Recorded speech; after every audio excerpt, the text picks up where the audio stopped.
সম্মানিত মাছ চাষি ভাই বন্ধুরা, আসসালামু আলাইকুম। আশা করি আল্লাহর অশেষ রহমতে সকলেই ভালো আছেন। আমার এই ছোট্ট ভিডিওটি দেশ এবং দেশের বাহির থেকে যে জায়গা থেকে বসে দেখতে পাচ্ছেন, ভিডিওটি ভালো লাগলে একটি সাবস্ক্রাইব করে রাখবেন পরবর্তী নতুন ভিডিও দেখার জন্য। আজকে আমি আলোচনা করব দেশি শিং মাছের সম্পর্কে। এখন যে মাছগুলো দেখানো হচ্ছে, প্রত্যেকটা মাছেই এক পিস করে বাছাই করা মা মাছ। আপনারা যখন মাছের পোনা সংগ্রহ করবেন, শিং মাছের পোনা, তখন আপনি সরাসরি নিজে হ্যাচারিতে এসে হ্যাচারি ভিজিট করে মাছ এসে একত্র করে তারপরে একটা পলিথিনও ঢালাবেন।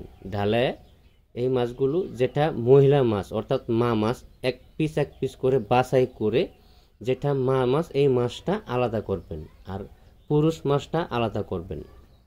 আপনি স্বয়ং সরাসরি সামনে থেকে এই মাছগুলো আলাদা করবেন। যে মাছগুলো আলাদা করবেন, এই মাছের পোনাগুলো সংগ্রহ করবেন। কেননা যত প্রকার মাছ আছে, সব প্রকার মাছের মধ্যে দেখবেন মা মাছটা কিন্তু ছোট থাকে আর পুরুষ মাছটা বড় থাকে। কিন্তু শিং মাছের ক্ষেত্রে পুরোটাই আলাদা।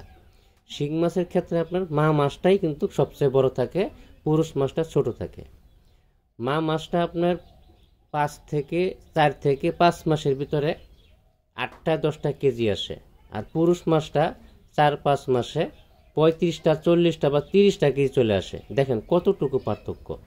এজন্য যে কোনো হ্যাচারি থেকে মাছের পোনা সংগ্রহ করার আগে ভাইরাস মুক্ত, কাঁটার নিচে গা আছে কিনা, কাঁটার গোড়ায় গা আছে কিনা, লেজ পোশাক আছে কিনা, মাছ শিং মাছ বেশি দেখা যায়, কিছু শিং মাছ দেখা যায় আপনার আঁকা বেঁকা মাছ, এগুলি নেবেন না।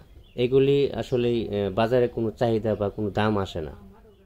শিং মাছ চাষ করতে হলে আপনার পুকুর ভালোভাবে নির্বাচন করতে হবে। পুকুর ভালোভাবে প্রস্তুতি করে তারপরে মাছের পোনাগুলো পুকুরে কালচার দিবেন।